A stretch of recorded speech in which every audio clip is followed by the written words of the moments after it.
एक दिन गौतम बुद्ध अपने शिष्यों के साथ एकदम शांत बैठे हुए थे। उन्हें इस प्रकार बैठा हुआ देख उनके शिष्य चिंतित हुए कि कहीं ये अस्वस्थ तो नहीं है। एक शिष्य ने उनसे पूछ ही लिया, आज आप मौन क्यों बैठे हैं? क्या शिष्यों से कोई गलती हो गई? इसी बीच एक अन्य शिष्य ने पूछा, क्या आप अस्वस्थ महसूस कर रहे हैं? पर बुद्ध मौन रहे। तभी कुछ दूर खड़ा व्यक्ति जोर से चिल्लाया, आज मुझे सभा में बैठने की अनुमति क्यों नहीं दी गई? बुद्ध आंखें बंद करके ध्यान मग्न हो गए।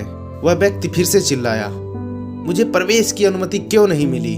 इस बीच एक उदार शिष्य ने उसका पक्ष लेते हुए कहा, उसे सभा में आने की अनुमति प्रदान की जाए। तब बुद्ध ने आंखें खोली और बोले, नहीं, वह अछूत है, उसे आज्ञा नहीं दी जा सकती। यह सुन शिष्यों को बड़ा आश्चर्य हुआ। बुद्ध उनके मन का भाव समझ गए और बोले, हाँ, वह अछूत है। इस पर कई शिष्य बोले, हमारे धर्म में तो जात पात का कोई भेद ही नहीं है, फिर वह अछूत कैसे हो सकता है? तब बुद्ध ने समझाया, आज वह क्रोधित होकर आया है। क्रोध से जीवन की एकाग्रता भंग होती है। क्रोधी व्यक्ति मानसिक हिंसा कर बैठता है, इसलिए वह जब तक क्रोध में रहता है तब तक वह अछूत होता है। इसलिए उसे कुछ समय तक एकांत में ही खड़े रहना चाहिए। और इसी बीच क्रोधित शिष्य भी बुद्ध की बातें सुन रहा था।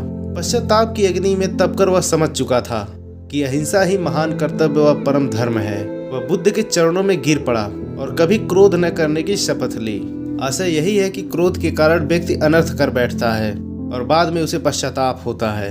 इसलिए हमें क्रोध नहीं करना चाहिए। असल मायने में क्रोधित व्यक्ति ही अछूत हो जाता है और उसे अकेले ही छोड़ देना चाहिए। क्रोध करने से तन मन धन तीनों की हानि होती है। क्रोध से ज्यादा हानिकारक कोई और वस्तु नहीं है। बुद्ध ने यह भी कहा, आज के समय में क्रोध से ज्यादा हानिकारक कोई वस्तु नहीं है।